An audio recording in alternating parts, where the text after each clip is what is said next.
मेरा नाम मेघना है।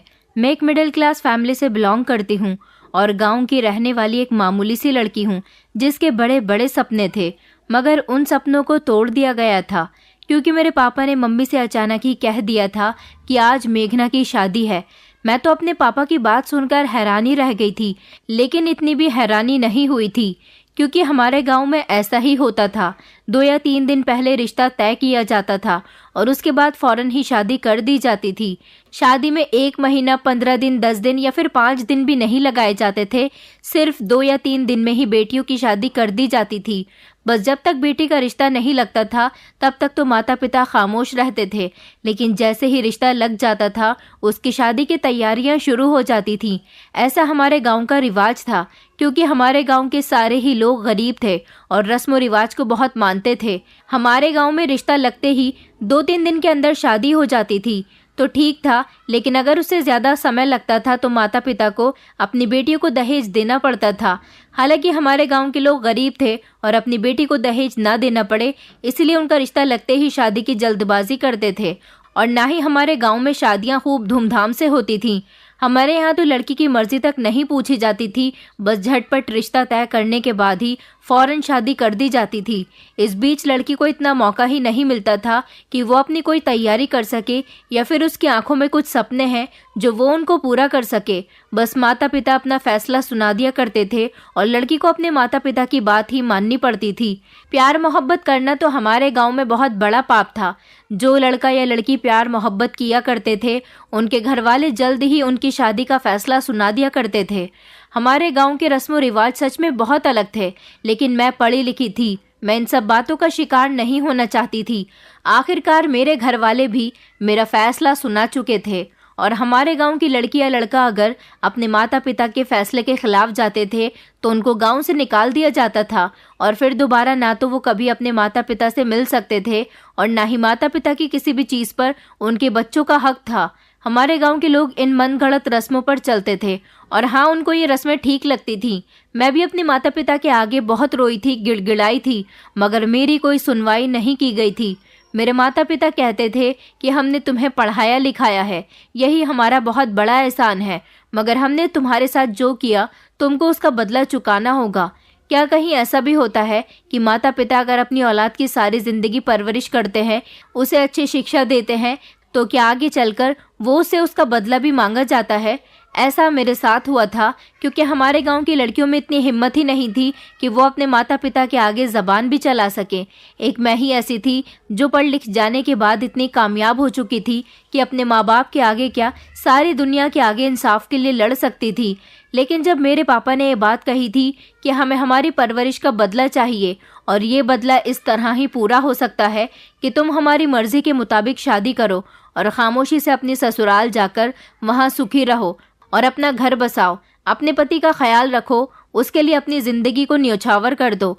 मैं अपने माता पिता की इस बात पर मजबूर हो गई थी और फिर मैंने उनका यह एहसान चुकाने के लिए मजबूरन इस शादी के लिए हाँ कर दी थी। मुझे तैयार कर दिया गया था और फिर मेरी शादी भी हो चुकी थी। हमारे यहाँ ये रस्म भी थी कि लड़का या लड़की शादी से पहले एक दूसरे का चेहरा तक नहीं देख सकते। जब उनका रिश्ता लग जाता था तो उन पर पाबंदियां लगा दी जाती थी कि वो एक दूसरे का चेहरा जब तक नहीं देख लेंगे जब तक उन दोनों की शादी नहीं हो जाएगी। लड़का लड़की एक दूसरे का चेहरा पति पत्नी बनने के बाद शादी की पहली रात अपने बंद कमरे में ही देख सकते थे। इसलिए मैंने भी अपने पति को नहीं देखा था। मैं तो जानती भी नहीं थी कि मेरा पति कौन था। मुझे दुल्हन बनाकर तैयार कर दिया गया था और एक लंबा सा घूंघट मेरे चेहरे पर डाल दिया गया था ताकि मेरा चेहरा न दिख सके। मेरा पति भी दूल्हे के कपड़ों में लंबा सा सहरा बांध कर आया था जिसका चेहरा मेरे अलावा सब लोग देख सकते थे, मगर मैं नहीं देख सकती थी। मुझे लगता था कि मेरे माता पिता मुझसे बहुत प्यार करते हैं। आखिरकार मैं उनकी इकलौती बेटी थी। उन्होंने मेरे हर सपने को पूरा किया था, भले ही वो मेरी शादी जल्दबाजी में कर रहे थे क्योंकि ऐसा करना तो हमारे गांव का रिवाज था। लेकिन वो कभी भी मेरी शादी किसी उल्टे सीधे इंसान के साथ नहीं करवाएंगे। मुझे लगता था कि मेरे माता पिता ने मेरा हमसफ़र किसी ऐसे इंसान को चुना होगा जो अच्छा होगा, समझदार होगा, जिसको औरत की इज्जत करनी आती होगी। फिलहाल मेरी शादी हो चुकी थी। मैं विदा होकर अपनी ससुराल आ गई थी। मैंने अपनी ससुराल में सिर्फ एक ही औरत को देखा था। वो एक जवान औरत थी। मुझे लगता था कि शायद मेरे ससुराल में कोई नहीं है सिर्फ इस औरत के अलावा, लेकिन ये औरत मेरी जेठानी थी, नन थी या फिर मेरे पति की कोई रिश्तेदार थी। मैं उसको नहीं जानती थी, बस वो मेरे साथ बातचीत कर रही थी। उसने कुछ रस्में करने के बाद मुझे कमरे के अंदर भेज दिया था। मैं दुल्हन बनी हुई अपने पति के कमरे में आने का इंतजार कर रही थी। थोड़ी देर गुजरी थी जब कमरे का दरवाज़ा खुला और कमरे में आने वाले इंसान को देखकर मेरी आंखें फटी की फटी रह गई थी। मैं हैरान रह गई थी और फौरन मेरा दिल ज़ोर ज़ोर से धड़कने लगा था। मुझे अपनी आंखों पर विश्वास नहीं हो रहा था कि मेरे माता पिता ने मेरे साथ इतना बड़ा धोखा किया है। आखिर कोई अपनी ही इकलौती बेटी के साथ ऐसा कैसे कर सकता है, जिसको उन्होंने सारी जिंदगी हथेली का छाला बनाकर रखा हो। और जब बात उसकी पूरी जिंदगी की आई तो वो लोग मेरे लिए कितना गलत फैसला कर चुके थे। ये वो इंसान था जिसके बारे में मैंने सोचा भी नहीं था कि मेरी शादी इसके साथ भी हो सकती है। आखिर मेरे माता पिता ने मुझसे मेरी कौन सी गलती का बदला लिया था, क्योंकि जब मैंने उस आदमी को देखा तो मेरा दिल कह रहा था कि आखिर मैं इस इंसान के साथ अपनी जिंदगी कैसे गुजार सकूंगी, क्योंकि ये तो वो इंसान था जो मैंने जब जन्म लिया था तो मैं बहुत ज़्यादा खूबसूरत थी। मेरे सारे ही रिश्तेदार मेरे माता पिता से कहते थे कि तुम्हारी बेटी बहुत ज़्यादा खूबसूरत है, जब जवान होगी तो ना जाने उसकी खूबसूरती में कितना बढ़ावा हो जाएगा। जैसे जैसे मैं बड़ी हुई तो मैं बहुत ज़्यादा समझदार भी होने लगी थी। शायद मुझे ये समझदारी मेरे भगवान ने दी थी। मैं अपने माता पिता की इकलौती बेटी थी और मेरे बाद मेरी मम्मी दोबारा कभी माँ नहीं बन सकी थी, क्योंकि हमारे गाँव की दाई ने कह दिया था कि तुम अब कभी भी माँ नहीं बन सकती। यही बच्ची तुम्हारा बेटा है और यही तुम्हारी बेटी है, इसे ही संभाल कर पालो। ये तुम्हारे लिए बहुत कीमती है, क्योंकि भगवान इसके बाद तुम्हें कभी औलाद नहीं देने वाला। ये बात सुनकर मेरी माँ रोई तो बहुत थी, लेकिन फिर कहते हैं ना कि वक्त के साथ साथ हर जख्म भर जाता है। उनके पास इतनी खूबसूरत बेटी थी जिसको उन्होंने फूलों की तरह पाल पोस कर बड़ा किया था। मेरी हर ख्वाहिश को मेरे पापा पूरी किया करते थे। हमारे गांव में लड़कियां ज़्यादा पढ़ाई लिखाई नहीं करती थीं और ना ही हमारे गांव में कोई स्कूल था।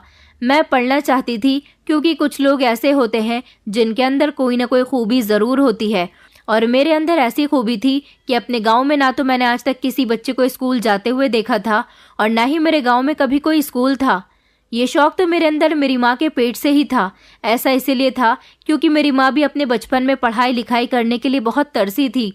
उनको मेरी नानी ने शिक्षा नहीं दिलवाई थी, जबकि मेरी माँ तो चाहती थी कि वो पढ़ लिख कर एक कामयाब डॉक्टर बन सके या फिर नर्स, लेकिन कम उम्र में ही उनकी शादी करने के बावजूद उनके सारे सपने चूर चूर होकर रह गए थे।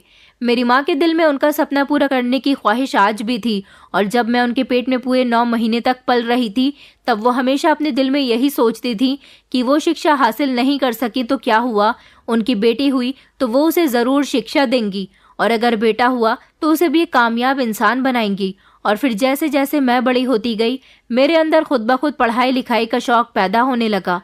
आखिरकार मेरी माँ मुझे अच्छे संस्कार दे रही थी और वो हमेशा यही कहती थी कि पढ़ लिख कर इंसान हमेशा कामयाब बनता है। मेरे दिमाग में ये बात बैठ गई थी कि मुझे पढ़ लिख कर कामयाब इंसान तो ज़रूर बनना है, लेकिन साथ ही साथ अपने माता पिता का नाम भी रोशन करना है। मेरी ज़िंदगी इसी तरह से गुजर रही थी। मैं 5 साल की हुई थी जब मेरी माँ ने मेरा एडमिशन पड़ोस वाले गांव के एक स्कूल में करवा दिया था। वहाँ पर सरकारी स्कूल था, पढ़ाई लिखाई बहुत कम होती थी, लेकिन मेरे लिए इतना ही बहुत था कि मेरा एडमिशन स्कूल में हो चुका था। हमारे गांव की लड़कियां स्कूल जाती थीं तो गांव वाले इस बात के खिलाफ होते थे, लेकिन मेरे पापा गांव वालों के खिलाफ भी जा चुके थे, सिर्फ और सिर्फ अपनी बेटी के लिए। जिस स्कूल में मैं पढ़ने के लिए जाती थी वहाँ शिक्षा पर कोई भी ध्यान नहीं दिया जाता था, लेकिन फिर भी मैंने वहाँ से अच्छे नंबरों से इंटर पास किया था और अब मैं 19 साल की हो चुकी थी। मैं चाहती थी कि मेरा एडमिशन शहर के किसी अच्छे कॉलेज में हो जाए, और फिर मेरी ये ख्वाहिश भी मेरे कहने से पहले ही पूरी कर दी गई थी। मेरे पापा भी एक मामूली से किसान थे, लेकिन अपनी बेटी के शौक़ पूरे करने के लिए वो कुछ भी कर लिया करते थे। मैं हमेशा यही सोचती थी कि मेरे पापा ने मुझे पढ़ाने के लिए जितनी मेहनत की है, मैं जब उनका नाम रोशन करूंगी तब उनको बहुत अच्छा लगेगा और वो यही सोचेंगे कि मेरी बेटी ने मेरी सारी ज़िंदगी की मेहनत का फल मुझे दे दिया। पापा ने मेरा एडमिशन शहर के अच्छे कॉलेज में करवा दिया था। पहले तो मेरे पापा मुझे खुद ही कॉलेज छोड़ने के लिए चले जाते थे और लेने भी आते थे, लेकिन अब मैं काफ़ी समझदार हो गई थी। मुझे कॉलेज जाते हुए 6 महीने गुजर गए थे जब गांव के लोगों ने मेरे पापा से कहना शुरू किया कि तुम गांव के रिवाजों के खिलाफ जा रहे हो अपनी बेटी को शहर में पढ़ाकर। तुम जानते हो कि हमारे गांव में बेटियों को सिर्फ चूल्हा चौका सिखाया जाता है, इसके अलावा कुछ और नहीं। लेकिन तुम्हारी बेटी तो शहर जाकर पढ़ने लगी है। मेरे पापा फिर भी गांव वालों की बातों को इग्नोर किया करते थे, सिर्फ और सिर्फ अपनी बेटी की खातिर। जिंदगी इसी तरह से गुजर रही थी और फाइनली मैंने अपनी पढ़ाई पूरी कर ली थी। अब मैं काफ़ी बड़ी हो गई थी और चाहती थी कि मैं अपने गांव में एक सरकारी स्कूल खोल लूं जहां पर लड़कियां मुफ्त शिक्षा हासिल कर सकें। इसलिए मैंने शहर के कुछ ऐसे लोगों से बात की थी जो गरीब लोगों की मदद किया करते थे। अगर गांव में किसी चीज़ की कमी होती थी तो वो वहां की व्यवस्था पर ध्यान देते थे। मैं अपने गांव में स्कूल खोलने के लिए अपने कॉलेज के कुछ प्रोफेसर के साथ, जो मेरी मदद करने के लिए पूरा सहयोग कर रहे थे, उनको लेकर मैं अपने घर सरपंच जी के पास चली गई। मैंने गांव के सरपंच जी से जब अपने ही गांव में सरकारी स्कूल खोलने की परमिशन मांगी तो उन्होंने मुझे साफ साफ इनकार कर दिया था। उन्होंने कहा था कि हमारे गांव की व्यवस्था एक तरफ और हमारे गांव के रस्म रिवाज एक तरफ हैं, जिनके साथ हम चाहकर भी खिलवाड़ नहीं कर सकते। हम जानते हैं कि तुम हमारे ही गांव की बेटी हो जो कि शहर में जाकर पढ़ लिख गई हो, तो आज तुम्हारे अंदर इतनी हिम्मत आ गई है कि तुम हमारे सामने बैठकर गांव में स्कूल खोलने की बात कर रही हो। चाहती हो कि हमारे गांव की बेटियां घर से बाहर निकलकर स्कूल में पढ़ने के लिए जाया करें, लेकिन ऐसा नहीं हो सकता। औरत को हमेशा दबकर रहना चाहिए और औरतों पर यही शोभा देता है कि वो अपने घर की रसोई और अपने परिवार को संभाले। सरपंच जी की बात सुनकर मैंने उनसे कहा था कि क्या औरत को सिर्फ इतना ही हक है कि वो घर की 4 दीवारी तक ही रहे? मैं आप लोगों की इसी सोच को बदलना चाहती हूँ। सरपंच जी देखिए, अब जमाना काफी आगे बढ़ चुका है। जब हम अपनी सोच को बदलेंगे तभी तो हमारे गांव का भी विकास होगा और हमारे गांव का विकास करने में हमें पूरा सपोर्ट सरकार करेगी। जब आप लोग ही नहीं चाहते कि हमारे गांव में सरकारी स्कूल बने, सरकारी अस्पताल बने, बिजली घर बने, यहाँ पर मोबाइल नेटवर्क्स लगाए जाएं, तब तक कोई भी सरकार हमारी मदद नहीं कर सकती, क्योंकि जो कुछ भी करना है वो हमें ही करना है। अपने गांव के विकास के लिए हमें ही आवाज़ उठानी होगी। आप लोग तो इस मॉडर्न ज़माने में भी पुराने ज़माने की ज़िंदगी जी रहे हो। आप लोग ज़रा बाहर निकलकर देखिए कि ज़माना कितना आगे बढ़ चुका है। हम लोग भी अपने गांव का विकास करना चाहते हैं, अपने गांव को शहर की तरह बनाना चाहते हैं, और ऐसा तभी हो सकता है जब हम लोग अपनी सोच को बदलेंगे और अपने गांव के विकास के लिए सरकारी स्कूल बनाकर पहला कदम उठाएंगे। उसके बाद धीरे धीरे हम लोगों के गांव का विकास इतनी अच्छी तरह से हो जाएगा कि हमारे गांव में किसी तरह की कोई कमी नहीं रहेगी। मेरी बात सुनने के बाद तो जैसे सरपंच जी को और भी ज़्यादा गुस्सा आ गया था, लेकिन मैं भी किसी से कम नहीं थी। मैं अपने साथ अपनी शहर की एक ही दोस्त, जो कि न्यूज़ रिपोर्टर थी, उसे सरपंच जी के घर कवरेज करने के लिए लेकर आई थी, जिसने सरपंच जी का पूरा बयान अपने कैमरे में रिकॉर्ड कर लिया था। उनका कहना था कि मैं कभी भी अपने गांव के रस्म रिवाज के खिलाफ नहीं जा सकता। हमारे गांव में अस्पताल नहीं बनेंगे और यहाँ पर सिर्फ वैद्य ही इलाज करते रहेंगे। यहाँ पर लड़कियों को शिक्षा नहीं दी जाएगी। यहाँ पर रोजगार के साधन नहीं होंगे। सिर्फ खेती बाड़ी से ही लोग अपना रोजगार चलाएंगे। सरपंच जी की सारी कवरेज कैमरे में रिकॉर्ड हो चुकी थी। हम लोगों ने सरपंच जी को धमकी दी थी कि अगर आपने गांव में हमें सरकारी स्कूल खोलकर नहीं दिया तो ये पूरी कवरेज न्यूज़ चैनल पर दिखा दी जाएगी, जिसको पूरी दुनिया बैठकर देखेगी और आपकी खूब बेइज्जती होगी। मेरी बात सुनकर अचानक सरपंच जी के माथे पर पसीना आने लगा था। सरपंच जी ने कहा था कि अच्छा ठीक है, मैं सिर्फ आपको सरकारी स्कूल खोलने के लिए एक जगह दे देता हूँ, बाकी क्या और कैसे करना है ये सब आपको देखना होगा। मैंने कहा था कि जी, मैं सिर्फ इतना ही तो चाहती हूँ कि आप मुझे मेरा स्कूल खोलने के लिए एक अच्छी और साफ सुथरी जगह का बंदोबस्त करके दें। इस तरह मैं अपने पहले प्लान में कामयाब हो गई थी। मुझे स्कूल खोलने के लिए जगह दे दी गई थी। यह हमारे गांव की एक बड़ी सी हवेली थी जो हमेशा खाली पड़ी रहती थी। मैंने इस हवेली की अच्छी तरह से साफ सफाई करवाई थी और पूरे गांव में बता दिया था कि हमारे गांव में अब लड़कियां यहां एडमिशन करवाएं, उनको फ्री में शिक्षा दी जाएगी। मैंने ये काम स्टार्ट तो कर दिया था, लेकिन मेरे पापा एक गरीब इंसान थे। वैसे तो वो मुझे बहुत सपोर्ट कर रहे थे, लेकिन उनके पास इतना पैसा नहीं था कि मुझे इतना कामयाब बनाने के बाद भी वो मुझे स्कूल बनाने के लिए पैसा दे सकें। अभी तो मेरे लिए टूटी फूटी हवेली ही सही थी। मैंने सरकार से मदद मांगी थी, लेकिन अभी तक मेरी कोई सुनवाई तो नहीं हुई थी। जब गांव वालों को पता चला कि सरपंच जी ने खुद ही मुझे गांव में स्कूल खोलने के लिए ये हवेली दी हुई है, तो गांव वालों को लगा कि अब लड़कियों को पढ़ने की परमिशन भी मिल चुकी है, इसीलिए मेरे पास अब काफ़ी सारी लड़कियां एडमिशन के लिए आ गई थी। मैं समाज सेवा करने के साथ साथ जॉब भी कर रही थी। सुबह को दोपहर तक मैं अपना स्कूल खोलती थी और दोपहर से मैं शाम के 9 बजे तक ऑफिस जाया करती थी। मेरा सारा दिन इस तरह ही गुजर जाता था। मेरी ज़िंदगी बहुत अच्छी गुजर रही थी। मेरे मम्मी पापा मुझ पर गर्व महसूस करते थे और अब मैं इतने पैसे कमा लिया करती थी कि मैं इन लड़कियों की मदद भी कर रही थी। लेकिन गांव की काफ़ी सारी लड़कियां मेरे स्कूल में पढ़ने के लिए आने लगी थीं। अब मुझे अपने साथ साथ किसी और को भी अपनी मदद करने के लिए रखना चाहती थी। मैं चाहती थी कि कोई ऐसा हो जो मेरे साथ इन लड़कियों को पढ़ाया करे, मगर गांव में तो दूर दूर तक भी ऐसा कोई नहीं था और मेरी शहर की जो फ्रेंड्स थीं वो इतनी दूर गांव आकर मेरी मदद नहीं कर सकती थीं। मुझे तलाश थी कि कोई ऐसा हो जो मेरा इन लड़कियों को पढ़ाने में साथ दे सके, क्योंकि इतनी ढेर सारी लड़कियों को अकेले ही पढ़ाना मेरे बस की बात नहीं थी। मैं जब शाम को जॉब पर जाया करती थी तो मुझे घर आते आते काफ़ी रात हो जाती थी। गांव के काफ़ी सारे लोग मेरे खिलाफ थे, लेकिन मुझे और मेरे मम्मी पापा को किसी की भी कोई फिक्र नहीं थी। अब मेरे ऑफिस में भी काम ज़्यादा बढ़ गया था और गांव की 80% लड़कियां मेरे स्कूल में एडमिशन लेने लगी थीं। इसलिए मुझे एक प्लान याद आया। मैंने सोचा कि क्यों ना मैं न्यूज़पेपर में एडवर्टीजमेंट करवा देती हूँ कि मुझे समाज सेवा करने वाले कुछ ऐसे लोगों की ज़रूरत है जो मेरे स्कूल में गरीब मासूम लड़कियों को पढ़ाने के लिए मेरा साथ दें। और मैंने ऐसा ही किया था। काफ़ी दिन गुजर गए थे, मगर मेरे पास कोई भी ऐसा इंसान नहीं आया था जो सिर्फ समाज सेवा करने के लिए ही इन लड़कियों को पढ़ाने में मेरी मदद कर सके। मैं जानती हूँ कि आजकल के लोग बड़े ही मतलबी हो गए हैं। अगर मैं समाज सेवा की जगह न्यूज़पेपर में सैलरी भी मेंशन कर देती तो बहुत सारे लोग अब तक मेरे पास आ चुके होते। फ्री में तो आजकल कोई किसी की मदद करने के लिए तैयार नहीं है। जैसा भी था, मेरा गुजारा हो रहा था। मैं इन लड़कियों को शिक्षा देने के बाद बहुत खुश थी, लेकिन एक दिन मेरे पास एक लड़का आया और कहने लगा कि मैं आपके साथ समाज सेवा करना चाहता हूँ। मैं उसकी बात से बहुत इम्प्रेस हुई थी। उसने मुझे अपने डॉक्यूमेंट्स दिखाए थे। वो काफ़ी पढ़ा लिखा और इंटेलिजेंट लड़का था। मेरे स्कूल में अब वो मेरे साथ साथ लड़कियों को पढ़ाने में मेरी मदद करने लगा था, लेकिन वो हमारे गांव का नहीं था। हमारे गांव में उसका कोई दोस्त रहता था। वो कई दिनों से हमारे गांव में ही रहने वाले अपने दोस्त के घर पर रह रहा था। मैंने एक दिन उससे पूछा था कि तुम इससे पहले कहाँ रहते थे, मतलब तुम्हारा घर कहाँ है, तुम्हारा परिवार कैसा है। तो उसने मुझे अपनी दुख भरी कहानी बताई थी। वो कहता था कि मैं बहुत गरीब हूँ।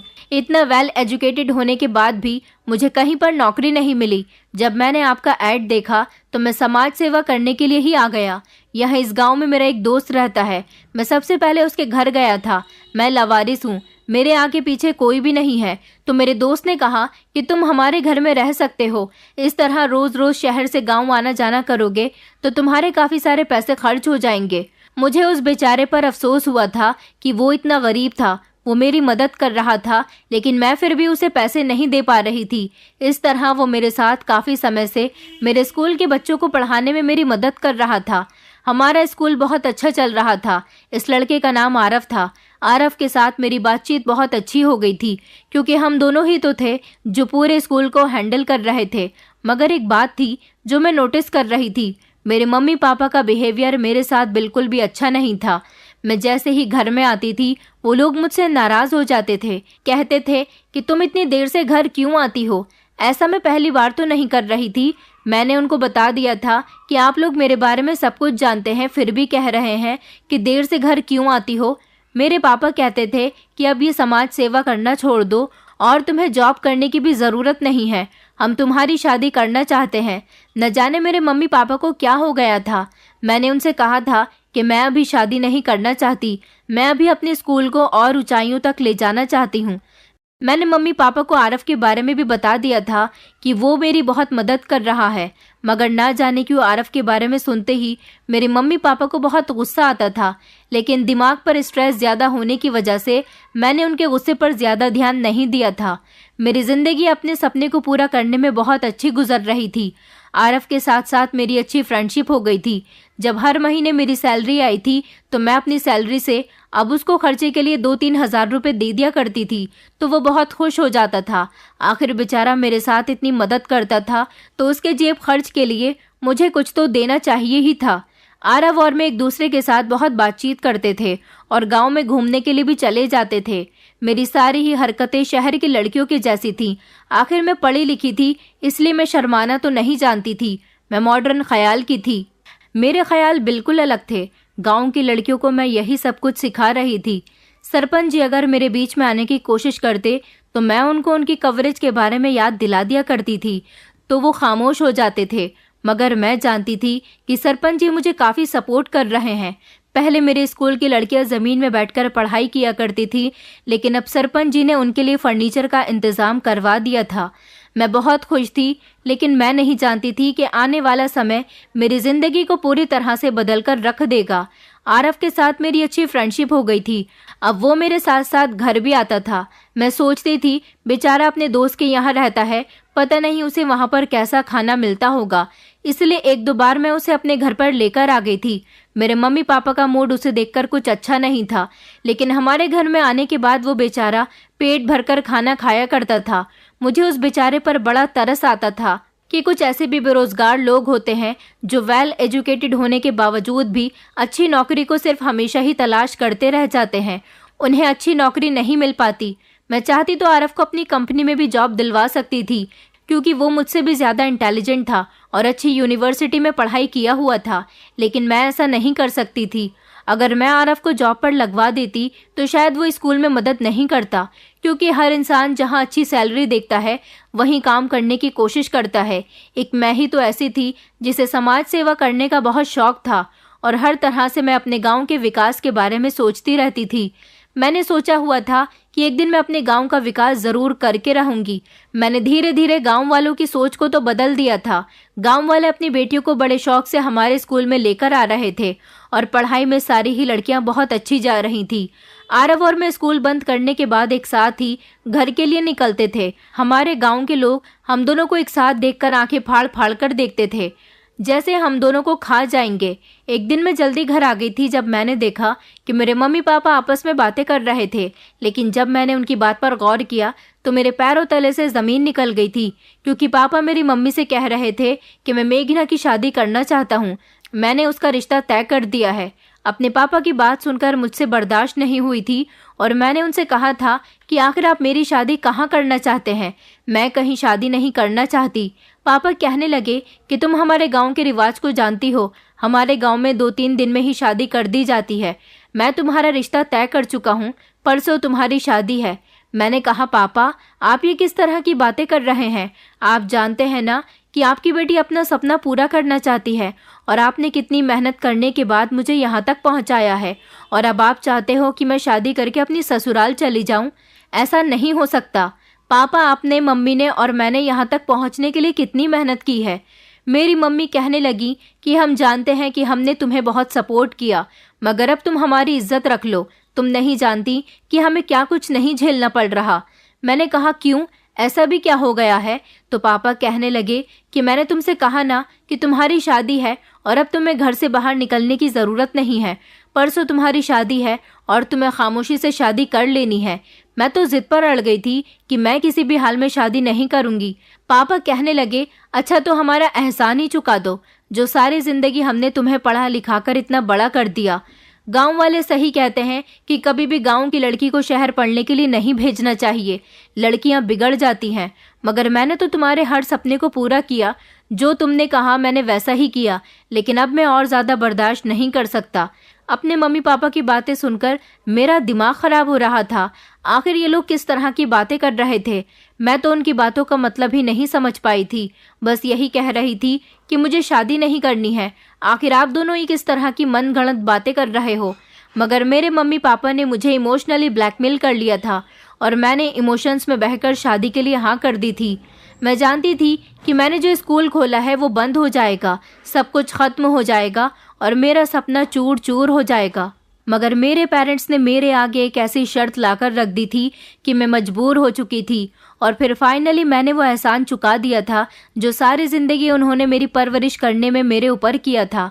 मुझे अपने माता पिता से ऐसी उम्मीद बिल्कुल भी नहीं थी। मुझे तो लगता था कि उन्होंने अपनी बेटी को इतना कामयाब बनाया है तो आगे भी वो अपनी बेटी को सपोर्ट करते रहेंगे। मगर अचानक उन्होंने इतनी बड़ी बड़ी बातें कर दी थी कि मैं चाहकर भी कुछ नहीं कर सकती थी, और फिर मेरी शादी हो गई। मेरी शादी बिल्कुल इस तरह से हुई थी जैसे गांव के रस्मों रिवाज के तरीके थे। मैं गांव की रस्मों के बहुत खिलाफ थी, लेकिन मेरे माता पिता जो कर रहे थे उसको मैंने खामोशी से होने दिया था। इतने सालों तक मेरे माता पिता मेरी हाँ में हाँ मिलाते रहे थे, मगर न जाने अब उनको ऐसा क्या हो गया था कि उन्होंने अपनी बेटी की कोई बात सुनना भी गवारा नहीं समझा।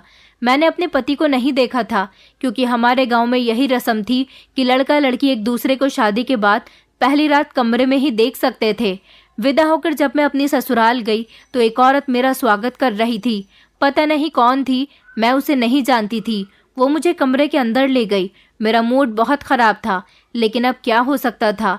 मेरे माता पिता जो चाहते थे वो मैं उनकी खुशी के लिए कर चुकी थी। अब मैं अपने कमरे में बैठी हुई अपने पति का इंतजार कर रही थी, लेकिन जो इंसान कमरे में आया था उसे देखकर मेरे पैरों तले से जमीन निकल गई थी। क्या मेरे माता पिता ने इसको मेरे लिए सिलेक्ट किया था?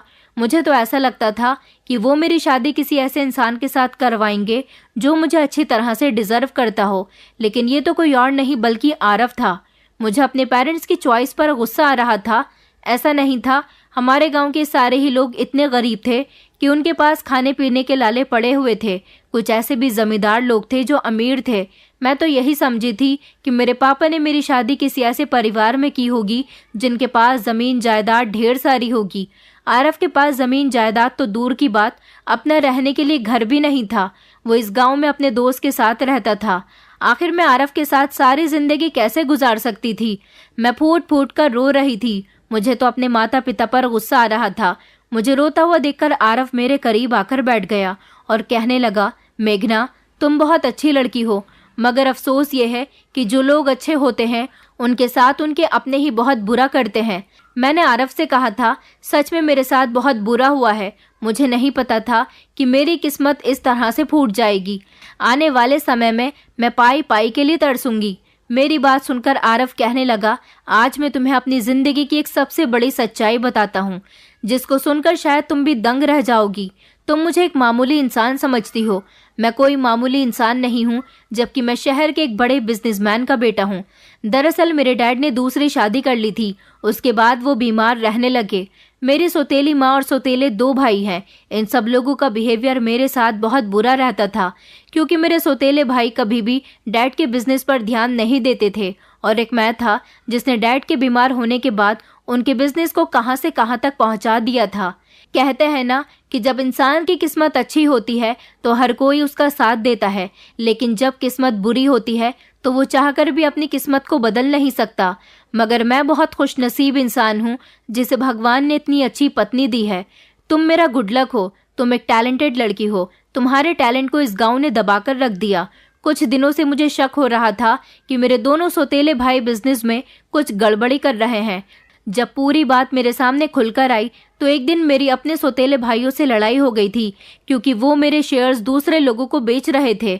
आखिर मैं अपने बिजनेस को लॉस में जाता हुआ नहीं देख सकता था, इसलिए मेरी लड़ाई हो गई और मेरी सौतेली माँ ने मुझे घर से बाहर निकलने के लिए कहा, क्योंकि जिस दिन से वो हमारे घर में आई थी इस घर में मेरा कुछ भी नहीं था।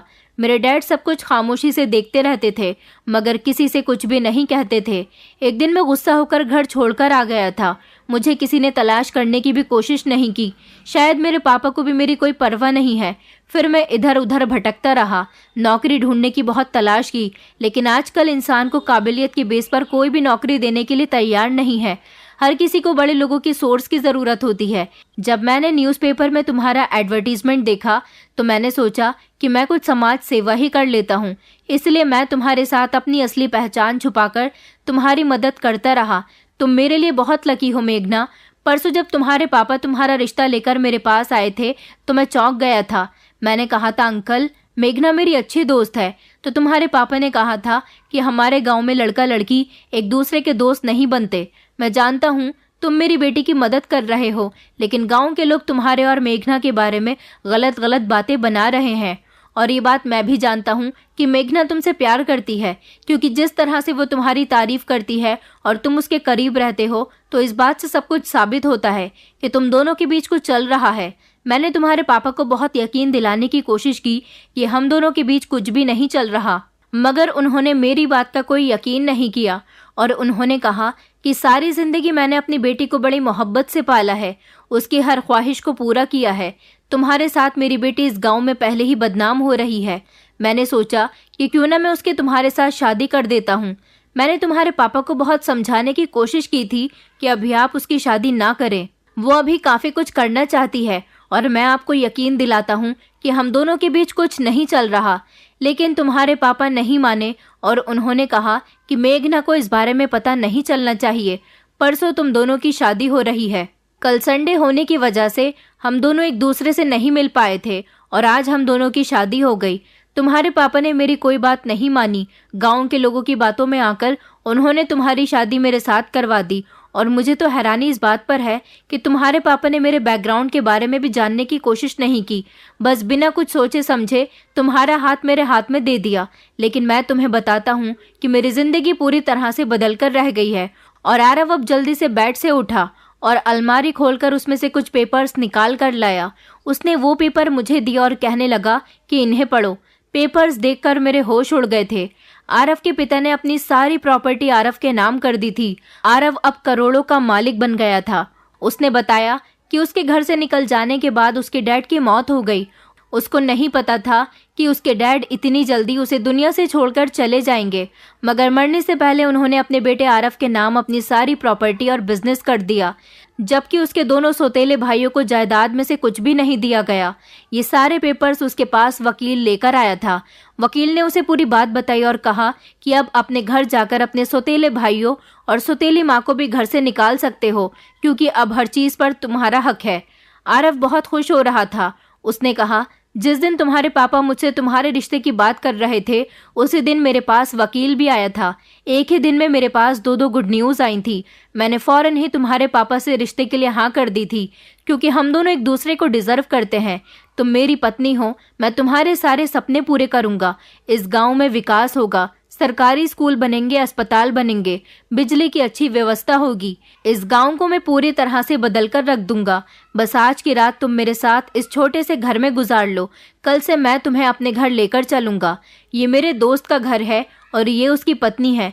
ये दोनों पति पत्नी मुझे अपने घर में जगह दिए हुए थे। मैं इनका एहसान जिंदगी भर नहीं भूल सकता। आरव की बातें सुनकर मैं हैरान रह गई थी कि कभी कभी भगवान इस तरह से इंसान की मदद कर देता है। आरव देखने में बुरा नहीं था और पढ़ा लिखा भी था, और तो और वो एक बिजनेसमैन का बेटा था। लेकिन मुझे अफसोस इस बात पर हो रहा है कि मेरे पेरेंट्स ने मेरी शादी बिजनेसमैन के बेटे से नहीं, बल्कि एक गरीब लड़के से की थी, जिसको तो मैं महीने के सिर्फ कभी कभी 2 या 3 हजार रुपए दे दिया करती थी और अच्छा खाना खिलाने के लिए उसे अपने घर ले आती थी। मेरे पेरेंट्स तो उसकी हकीकत नहीं जानते थे। उन्होंने तो ये भी नहीं सोचा कि शादी होने के बाद उनकी बेटी ऐसे इंसान के साथ कैसे गुजारा करेगी। बस गांव के लोगों की बातों में आकर अपनी बेटी का हाथ गरीब इंसान के हाथ में थमा दिया। मैं अपने पेरेंट्स से बहुत नाराज हो रही थी। अगले दिन आरव मुझे शहर लेकर जाने वाला था, जहां पर वो रहता था, लेकिन वहां जाने से पहले एक बार मैं अपनी मम्मी पापा से बात करना चाहती थी। इसलिए मैं आरव के साथ अपने घर चली गई और अपने मम्मी पापा के सामने खड़ी होकर कहने लगी कि मैं तो आप लोगों को बहुत अच्छा समझती थी। मुझे लगता था कि आप लोगों ने सारी जिंदगी मेरी परवरिश की है, मुझे सपोर्ट किया है, तो आप लोग दुनिया के नंबर 1 पेरेंट्स हैं। आपके जैसा कोई हो ही नहीं सकता। लेकिन मुझे नहीं पता था कि आप लोग गांव के लोग हैं। आप अपनी औलाद के लिए कितना ही बदल सकते हैं, मगर इस गांव में रहते हुए आप लोग अपने आप को नहीं बदल सकते। आपने ये भी नहीं सोचा कि आपकी बेटी गरीब लड़के के साथ कैसे गुजारा करेगी। क्या आप लोगों को अपनी बेटी पर भरोसा नहीं था? अगर गांव के लोगों ने आपसे कहा कि मेरा और आरव का अफेयर चल रहा है, तो आप लोगों ने इस बात को आसानी से मान लिया। ये भी नहीं सोचा कि एक बार अपनी बेटी से भी हमें इस बारे में बात कर लेनी चाहिए। मुझे शर्म आती है आपकी सोच पर। मैं कुछ भी करके इस गांव के लोगों की सोच नहीं बदल सकती, क्योंकि आज तक मैं अपने पेरेंट्स की सोच नहीं बदल पाई, तो फिर मैं इस गांव की सोच क्या बदल सकूंगी। ये तो अच्छा हुआ कि आरव एक हाई क्लास बिजनेसमैन का बेटा है। वो मेरे साथ मेरी मदद कर रहा था, तो आप लोगों को लगा कि उसके और मेरे बीच में कुछ चल रहा है। भगवान ने आरव को उसकी असली पहचान उसे वापस दे दी। मैं आरव के साथ जा रही हूँ और आप देखना कि मैं इस पूरे गांव को बदल कर रहूंगी। अगर कुछ नहीं बदल सकती तो वो गांव के लोगों की सोच, लेकिन हमेशा भगवान से प्रार्थना करती रहूंगी कि कभी भी कोई भी बेटी अपने माता पिता के एहसान को इस तरह से ना चुकाए जिस तरह मैंने आपका एहसान चुकाया। मेरे पेरेंट्स बहुत शर्मिंदा हो रहे थे, नज़र झुकाकर मेरे सामने खड़े हुए थे, क्योंकि उन्हें एहसास हो रहा था कि उन लोगों ने अपनी बेटी के साथ गांव के लोगों की बातों में आकर गलत किया, जबकि उनकी बेटी बिल्कुल भी गलत नहीं है। मैं अपने पति के साथ उसके घर में आ गई थी। उसने अपने दोनों सौतेले भाइयों को घर से निकाल दिया था, क्योंकि अब हर चीज़ का मालिक वो था। उसने अपनी सौतेली माँ से भी कहा था कि अगर आप इस घर में रहना चाहती हो तो रह सकती हो, लेकिन आपके बेटे इस घर में नहीं रह सकते। उसकी सौतेली माँ ने साफ इनकार कर दिया कि वो आरव के साथ नहीं रहेगी। वो अपने बेटों के साथ इस घर से चली गई थी और अब इस घर में सिर्फ हम दोनों पति पत्नी ही रहते हैं। भगवान का दिया हमारे पास सब कुछ है और इस सब से ही हमने अपने गांव का विकास किया। वहां पर सरकारी अस्पताल बनवाए, शहर के बेस्ट डॉक्टर वहां लोगों का मुफ्त इलाज कर रहे हैं, शहर के बेस्ट टीचर्स वहां स्कूल बनने के बाद बच्चों को पढ़ा रहे हैं। और तो और हम लोगों ने गांव को पूरी तरह से बदल कर रख दिया। मेरे मम्मी पापा आज भी मुझसे अपनी गलती की माफ़ी मांगते हैं। इस बात को 7 साल हो गए। गांव काफ़ी बदल चुका है। गांव के सरपंच, मुखिया, बल्कि गांव का एक एक इंसान मेरी इज्जत करता है, क्योंकि एक मैं ही थी जिसकी वजह से गांव का विकास हो चुका। वरना गांव के सारे लोग आज भी अपनी सोच की वजह से न गांव को सुधार पाते और न ही गांव के लोगों को। गांव में सब कुछ ठीक हो गया है। अब हमारा गांव किसी शहर से कम नहीं लगता। लेकिन मैं आप लोगों को एक एडवाइस देना चाहूँगी। मैं कहना चाहती हूँ कि आप लोगों को अपनी बेटियों पर भरोसा करना चाहिए। लोगों की बातों में आकर अपनी बेटियों के लिए कभी भी कोई गलत या जल्दबाजी भरा फैसला ना करें, जिससे उनकी ज़िंदगी और ज़्यादा नुकसान में चली जाए। अगर आपको कोई आपकी बेटी के खिलाफ गलत रिपोर्ट देता है तो हमेशा पहले अपने बच्चों से कंफर्म करें कि क्या ये बात सही है, और जो कुछ भी करें वो अपने बच्चों से बातचीत करने के बाद ही करें। अगर आप उनकी मर्जी के खिलाफ लोगों की बातों में आकर उनके लिए कोई फैसला लेते हैं तो ये बात अच्छी तरह से जान लें कि आप उनकी ज़िंदगी में और ज़्यादा परेशानियों को बढ़ावा कर रहे हैं। इस तरह तो आप अपने बच्चों को किसी दलदल में धकेल रहे हैं। मैं अपने पति के साथ खुशी खुशी ज़िंदगी गुजार रही हूँ। अपना काम करने के साथ साथ हम आज भी समाज सेवा में लगे हुए हैं और भगवान की कृपा से हमारा काम बहुत अच्छा चल रहा है। पहले मेरी मदद करने वाला आरव के अलावा कोई भी नहीं था, लेकिन आज बहुत सारे लोग हैं जो समाज सेवा में मेरी मदद कर रहे हैं। दोस्तों, उम्मीद करती हूँ आपको हमारी कहानी पसंद आई होगी। कहानी पसंद आई है तो वीडियो को लाइक करें, चैनल पर नए हैं तो चैनल को सब्सक्राइब करें और हाँ, नोटिफिकेशन बेल को ज़रूर दबाएं ताकि अगली अपडेट सबसे पहले आपको मिले।